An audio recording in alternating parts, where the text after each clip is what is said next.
Second year students, ఈ video మీకోసమే.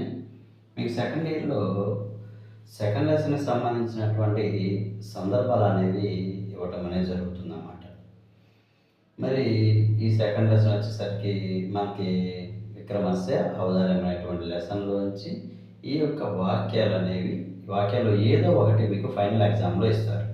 దాన్ని మీరు ఐడెంటిఫై చేసి ఆ వాక్యానికి కైపరిచయం సందర్భం బాగా రాసినట్లయితే మీకు ఫుల్ మార్క్స్ అనేవి ఇస్తారన్నమాట.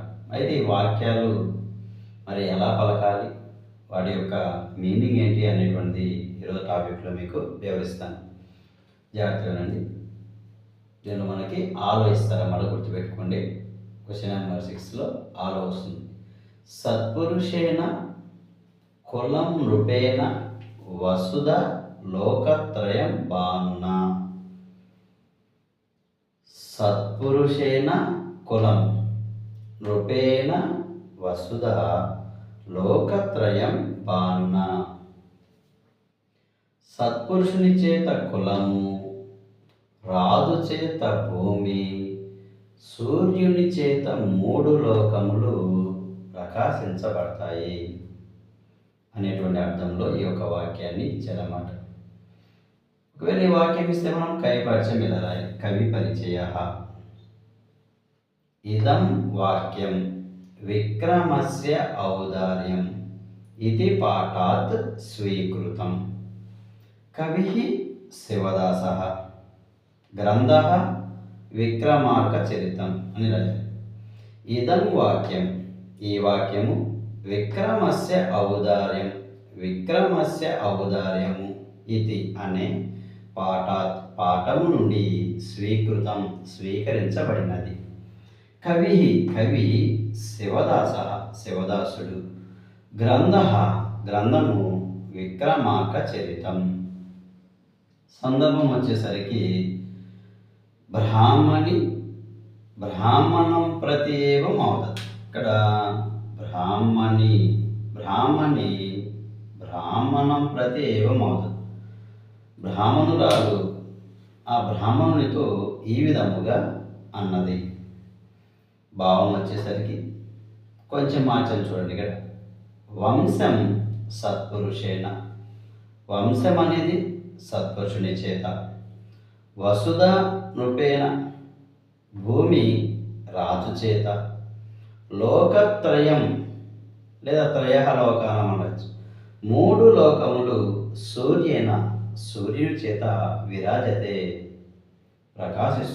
ప్రకాశించబడతాయి అని అర్థంలో చెప్పారు. వంశం సత్పురుషేణ వసుధానృపేణ లోకత్రయం సూర్యేణ విరాజతే. లేదా కొంచెం మార్చి రాస్తే మనలో 3 మార్క్స్ అనేవి ఖచ్చితంగా వస్తాయన్నమాట. సెకండ్ క్వశ్చన్ కనుక ఇది ఇచ్చట్లయితే యహ కృతముపకారం విస్మరతి స ఏవ పురుషాధమః. యహ కృతముపకారం విస్మరతి స ఏవ పురుషాధమః.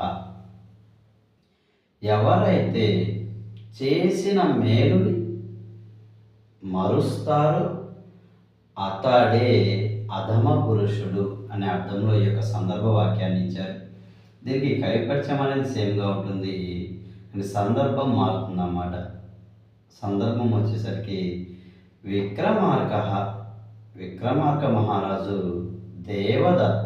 దేవదత్తుడు మరియు ఆమాత్యునితో ఏవం అవదత్ ఈ విధంగా అనెను. ఇలా రాసుకున్నట్లయితే రెండింటికి కూడా ఒకే సందర్భం రాసుకోవచ్చు. తర్వాత 3వ దానికి కూడా, లేకపోతే దానికి కూడా మార్చి రాయాల్సి ఉంటుందన్నమాట. భావం వచ్చేసరికి కొంచెం మార్చని చూడండి. కృతం ఉపకారం, దీనిలో నుంచే కృతం ఉపకారం చేసిన మేలుని యః విస్మరతి, ఎవరైతే మర్చిపోతారో స ఏవ అతడే అధమ పురుషుడు. కొంచెం మార్చి రాసామన్నమాట. తర్వాత 3వది నైవాశ్రితేషు మహతాం గుణదోష చింత. నైవాశ్రితేషు మహతాం గుణదోష చింత. ఆశ్రయించబడిన వారి విషయంలో మహతం గొప్పవాళ్ళు గుణదోష ఆలోచన చేయరాదు. ఒకసారి అతను మంచివాడు అని పేరు పెట్టిన తర్వాత మరలా అతనిలో చెడు చూడకూడదు అనేది దీని యొక్క అర్థం అన్నమాట. మరి ఒకసారికి కవి పరిచయం సేమ్ సందర్భం విక్రమార్క దేవదత్తం ఆమాత్యాన్ ప్రతి ఏవం అవదత్ అని రాస్తే సరిపోతుంది. భావం వచ్చేసరికి చూడండి, ఆశ్రితేషు విషయే మహతాం గుణదోష చింత నా కరణీయ. ఆశ్రితేషు విషయే ఆశ్రయించబడిన వారి విషయంలో మహతాం గొప్పవారు గుణదోష చింత గుణదోష ఆలోచన నా కరణీయ చేయరాదు అని మనం ఈ విధంగా ఆన్సర్ రాయాలి. విధంగా వాక్యాల యొక్క అర్థాలు మరి వాటి యొక్క భావాలు తెలుసుకున్నారు కదా. ఒకవేళ కవి పరిచయం అనేది ఇంత కూడా రాయలేకపోతే మీరు ఏం చేయొచ్చు అంటే ఇదిగోండి ఇలా సింపుల్గా రాసుకోవచ్చు. కవి పరిచయం సైడ్ పెట్టి కవి శివదాస పాఠ విక్రమస్య అవతారే గ్రంథ విక్రమార్క చరిత్రం. ఫస్ట్ లెసన్కైనా అంతే, సెకండ్ లెసన్కైనా అంతే. ఇలా షార్ట్కట్లో కవి పాఠ గ్రంథ రాసి సందర్భం ఖచ్చితంగా రాసి భావము మీరు కనుక సేమ్గా వాళ్ళు ఇచ్చినటువంటి క్వశ్చన్ని కనుక మరి యాడ్ చేసినట్లయితే ఆన్సర్ పేపర్లో మీకు కనీసం 2.5 మార్క్స్ వస్తాయి. 3 మార్క్స్ రావాలి, 2.5 మార్క్స్ అయినా వస్తాయి అన్నమాట. సో ఈ టెక్నిక్ని యూజ్ చేసి మీరు మార్క్స్ సంపాదించుకోవచ్చు. ఈ వీడియో కనుక మీకు నచ్చినట్లయితే లైక్ చేయండి, షేర్ చేయండి, సబ్స్క్రైబ్ చేసుకోండి, ఇంకా వేరే వాళ్ళకి షేర్ చేయండి. మీరు కనుక లైక్ చేశారనుకోండి ఈ వీడియో వేరే వాళ్ళకి వెళ్తుంది. ఏదో చూసి వదిలేస్తే మాత్రం వేస్ట్ అయిపోతుంది.